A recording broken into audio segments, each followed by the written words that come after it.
host, Rocco Rossi.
Camila's boutique digital marketing business exploded during COVID, but she's finding it hard to recruit and retain talent and is getting desperate.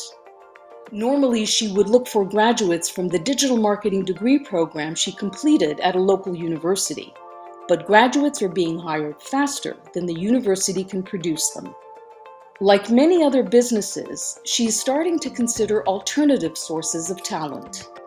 Generally, she knew what she was getting when she hired from her alma mater. But now she has to find new pools of talent and try to assess candidates in other ways. What are her options?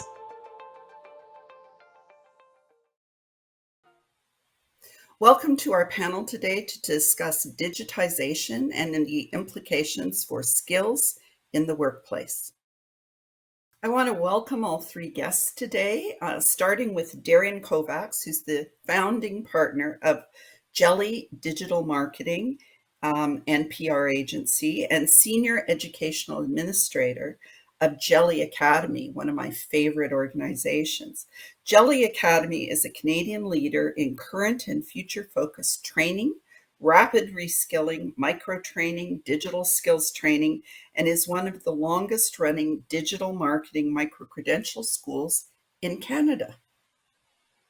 Really pleased to welcome Angeline Iko, who's the National Technology Advisor at JLL, a world leader in real estate services that helps organizations transform the way they acquire, operate, manage, and experience space.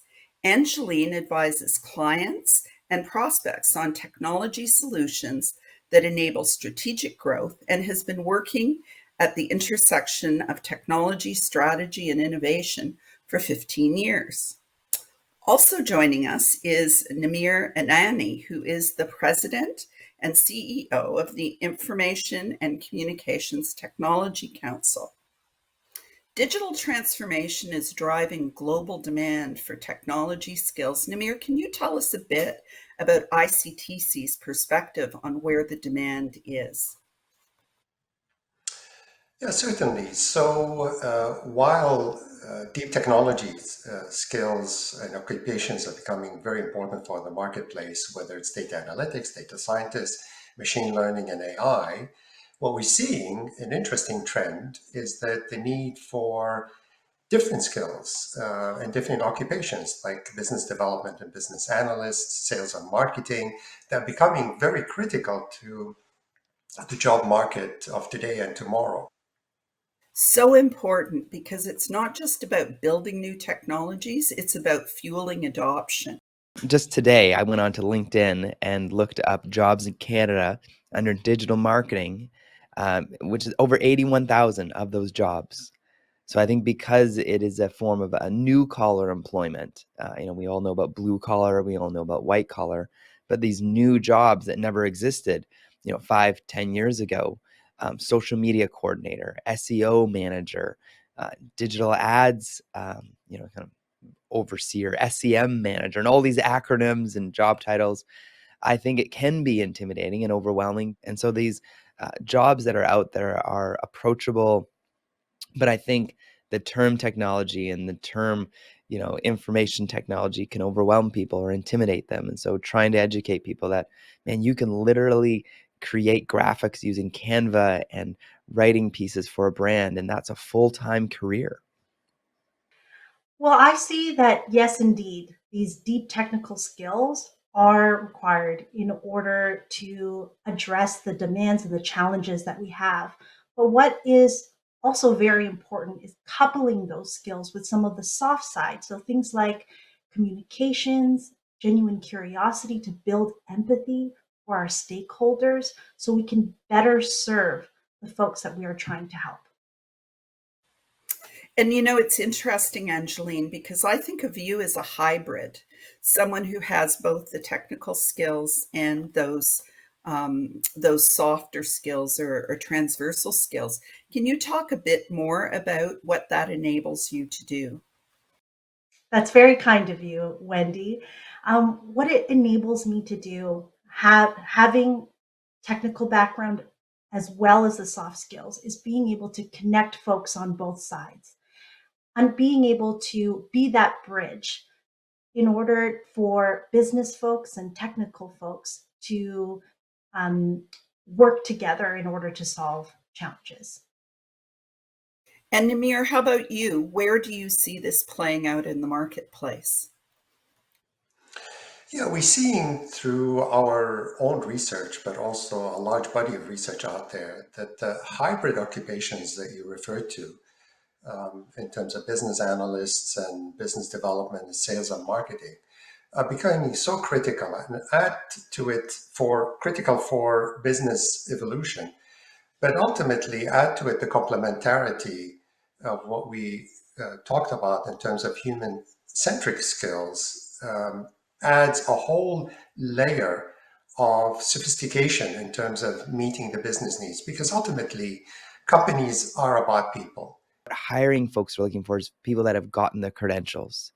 People use the term micro credentials or certificates, and thankfully the industry has created them. And because of that, employers can now see a trusted, globally recognized brand and say, okay, someone has gone through the effort, as maybe we've got to get that ticket, as we use in the trades world, and say they've got a ticket to become, to prove that they know what to do on the job to be a professional digital marketer. And so at Jelly Academy, our model is, how do we get them 11 industry recognized, globally recognized certificates so they can actually also literally work anywhere in the world? So Namir, based on ICTC's research and work, what gaps do you see between supply and demand, and what innovation solutions have you proposed? If you look at some of the programming that we do that is funded by the Future Skills Center, um, it's one of the flagship programs that we're doing in Alberta with Calgary Economic Development, called the EdgeUp program, addresses precisely that dimension. It provides displaced oil and gas workers with not only short duration technology skills, but also human-centric skills. Thanks so much. And Angeline, over to you. In your company, where do you see the gaps? I know you've been successful and you're growing. Where do you see the real needs, and how are you going to address those? I look out to find people that have the potential to grow. So when I'm hiring, I seek to understand folks' potential versus past technical experience. So as we build our teams, we look for those types of folks because technology is always evolving.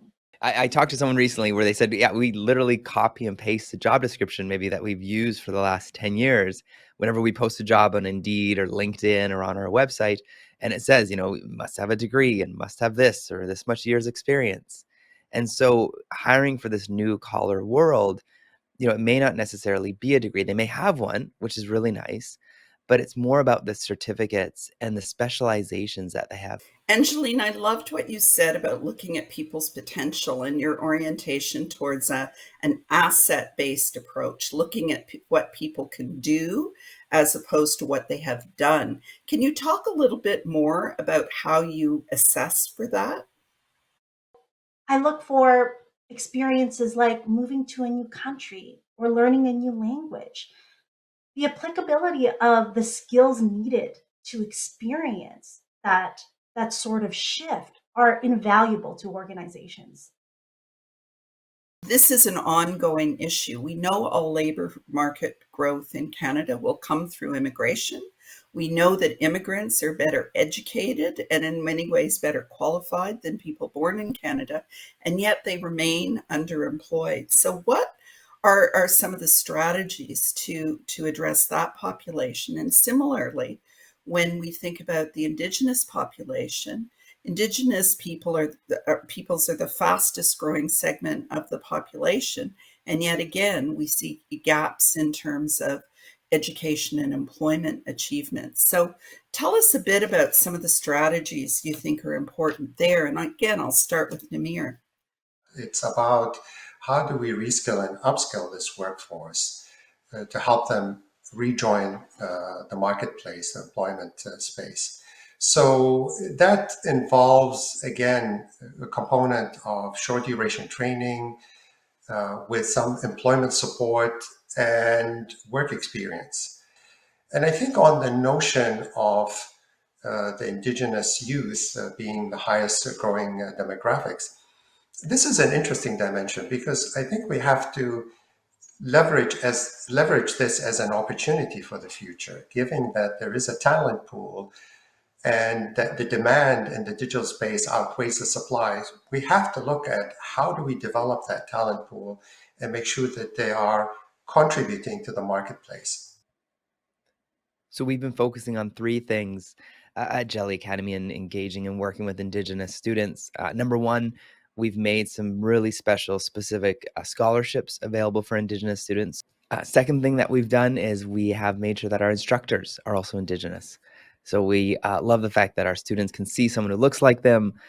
There's an understanding there. And so it's been intentional. And I think the third thing that we've done, again, focusing on industry recognized professional certifications has enabled our school and our graduates that when they leave, and especially we've got most of our cohorts are over 50% Indigenous, when they leave, when they graduate, we have over a 99% hiring rate at this point, mostly because our students have two things. One, they graduate with 11 certificates on their resume and on their LinkedIn. And so when they show up to a job interview, they show up with confidence and really that excitement that, man, I know this and I can do a great job, versus someone who maybe just shows up with one branded certificate.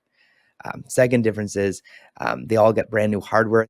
And the third thing, which I really, really love, we provide a wraparound ongoing training support and resources for our students so that they can continue to be learning about digital marketing. A focus on competencies rather than credentials opens doors for Indigenous peoples, for newcomers, for persons with disabilities. So these innovative approaches to even thinking about skills also create huge opportunities for diversity and inclusion. Thanks so much for your time and your insights, Namir, Angeline, and Darian. It was really a pleasure to be with you today.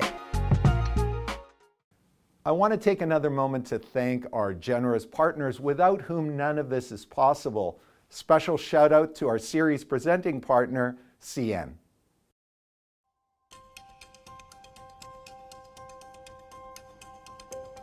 In 2021, CN continued to play a vital role in the North American economy, powering sustainable growth for our customers, our people, and our communities. CN's resilient railroaders safely navigated a challenging year to keep the North American supply chain moving. In Western Canada, we invested in infrastructure and equipment to grow our capacity and increase our share of new industrial production, while also responding to shifting demands in commodities. In Eastern Canada, we're developing terminal capacity to provide our customers with cost-advantageous intermodal routes. In the U.S., we intend to boost our competitive presence and capabilities in the Gulf region with daily trains from key markets like Chicago, Detroit, and Memphis. Safety is a core value at CN, and we have an uncompromising commitment to the health and safety of our employees, the customers we serve, and our neighboring communities. CN continues to demonstrate leadership with respect to environmental, social, and governance initiatives. 2021 saw CN continuing to contribute to the communities where we live and work. CN enables North American and global trade, and our tri-coastal network connects customers to the world. To all our dedicated railroaders, our customers, and supply chain partners, the communities in which we operate, our stakeholders and shareholders, thank you. And now let's send it right back to Wendy for another insightful story and panel discussion. Rocco, as you know, research from the Future Skills Center shows that one of our challenges is there is no standard definition of digital skills. Many people assume digital skills refer to people who have graduated in engineering or computer science, but they're far more than that. We need people who can use technology, and we need people who can match technology to organizational needs if we want to drive innovation. The facts speak for themselves. Matteo has worked in the energy sector for his entire career and has been paid well. Recent changes have led his company to dramatically downsize. While through most of his career, his skills were in high demand, shifts in the economy make him wonder if he'll ever work again. He's heard from some former colleagues that digital transformation is impacting many industries and is increasing the demand for tech workers. As a mid-career professional engineer, he has strong analytical and project management skills, as well as years of supervisory experience. Matteo is willing to upgrade and to improve his tech skills, but he doesn't know where to turn. What are the options for Matteo to transition his career with the changing economy?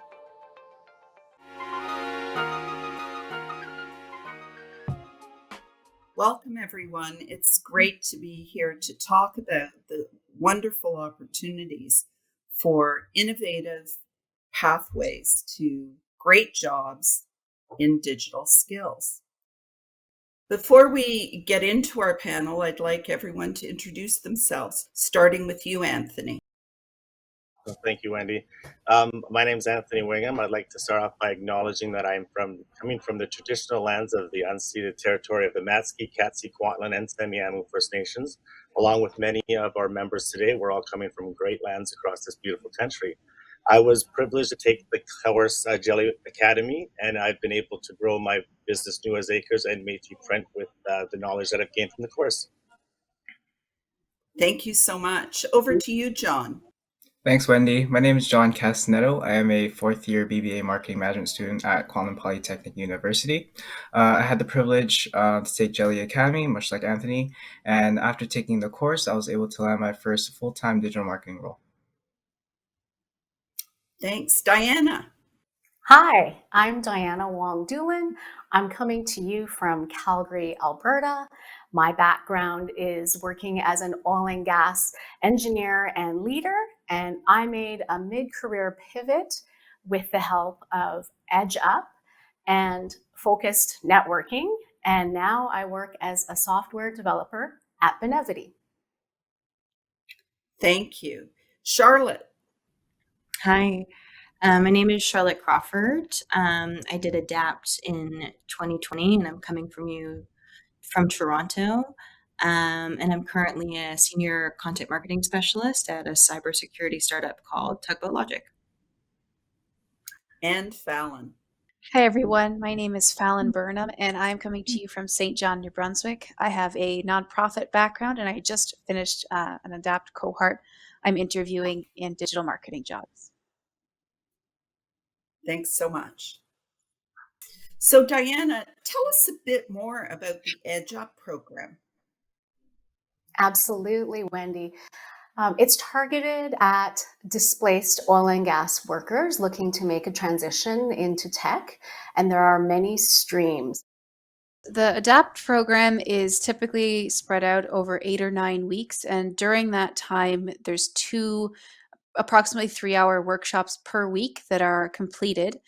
They're in all different areas that are related to the tech space and digital marketing. The Métis Nation and Jelly Academy put on the first marketing for right in the middle of COVID. So it was our first online experience with Zoom.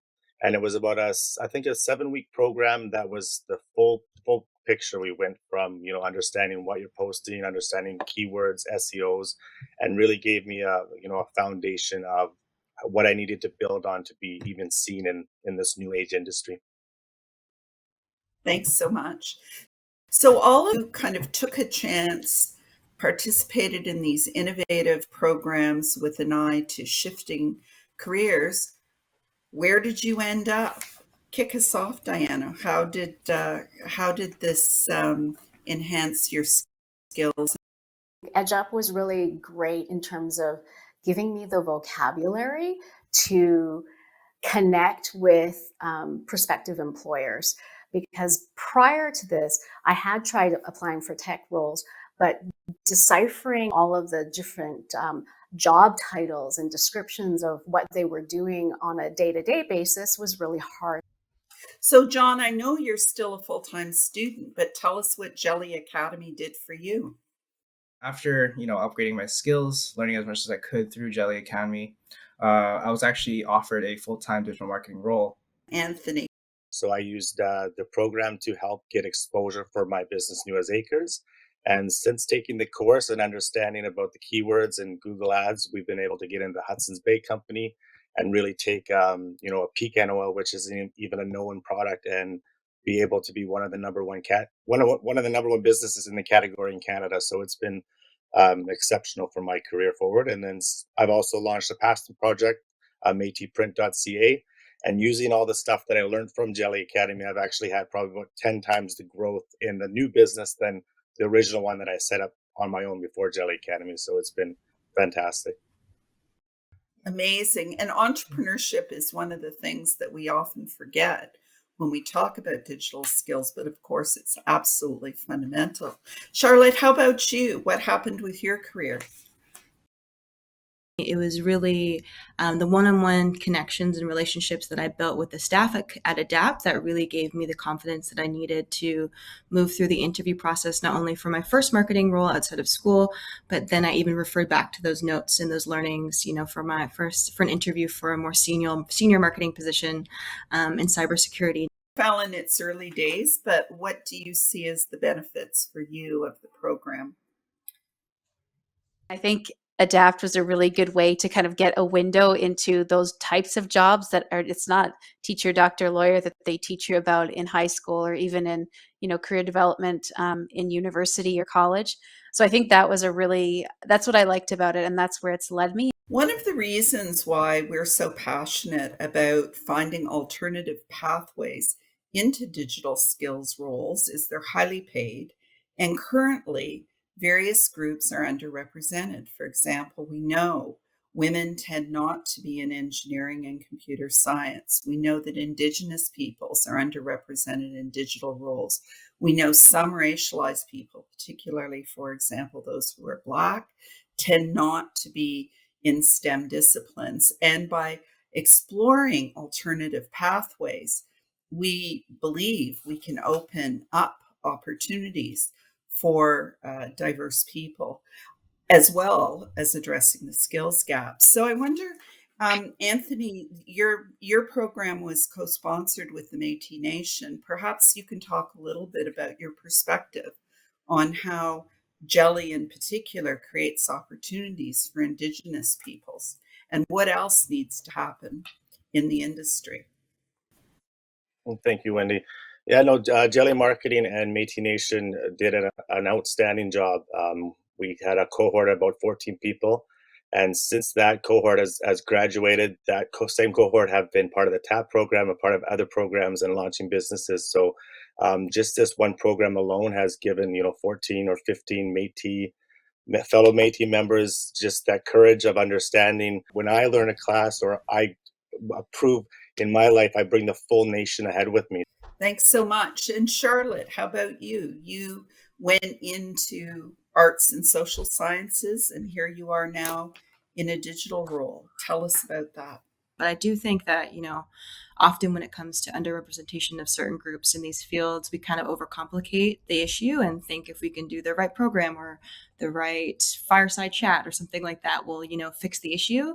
But in reality, what it's really all about is getting people from those groups and leadership positions. So I do think that, programs like ADAPT are very important in that they give skills to those groups. But at the end of the day, if anyone hopes to, increase representation of some of these groups within their workforce, it's about, putting members of those groups in leadership positions. There should really be, nothing about us without us.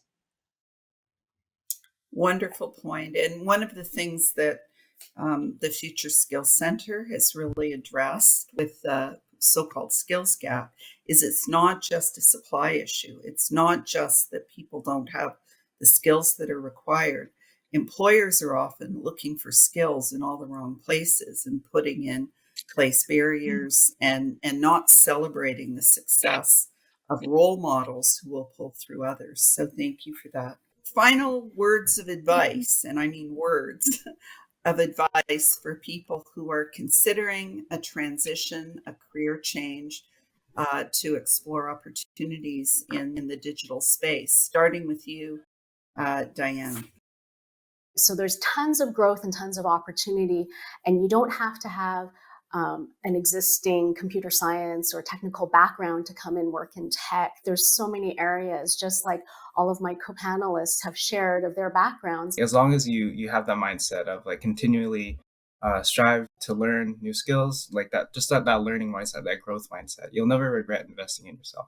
Yeah, I would say your network is really your greatest asset. Courses like ADAPT are great, not just for the skills they teach you. I think the more that you can reach out to those people and connect with them and ask to have coffee and just genuinely try to learn from them. From my experiences, it's those connections that will get you, your next job. Thanks so much, Diana, Anthony, John, Charlotte, and Fallon for your great insights and inspirational comments. I'm Johnson Joseph, CEO of Cubler. Cubler is a network that uses AI and analytics to bring growth and expansion opportunities to SMEs. Join us and take your business to new heights. Based on research from the Future Skills Center, the experience of industry experts, and people who have transitioned into great digital jobs, we know there are multiple pathways to meet employer needs for digital talent. I want to thank our guests for sharing their insights and experience and shedding light on this important topic. Meeting the digital needs of employers requires commitment to upskill and reskill workers, but also innovative approaches to thinking about digital jobs. Employers have the opportunity to redefine the skills they need, rethink their approach to accessing and developing digital talent in order to innovate and grow. Thank you so much, Wendy. It is such a privilege to have you as a partner of the OCC to bring your subject matter expertise on this and so many issues to our discussions. Big shout out to our generous partners without whom none of this is possible, our series presenting partner, Canadian National Railway, to all of the panelists who brought their insights, their passion, their experience that we can all learn from going forward. And to all of you, the viewers, for joining us in this conversation. Let's keep it going. Join the Ontario Chamber of Commerce on Twitter, on Facebook, on LinkedIn. And let's talk about these issues and any other issues you think we should be discussing at the OCC. Until next time, think and act inclusively.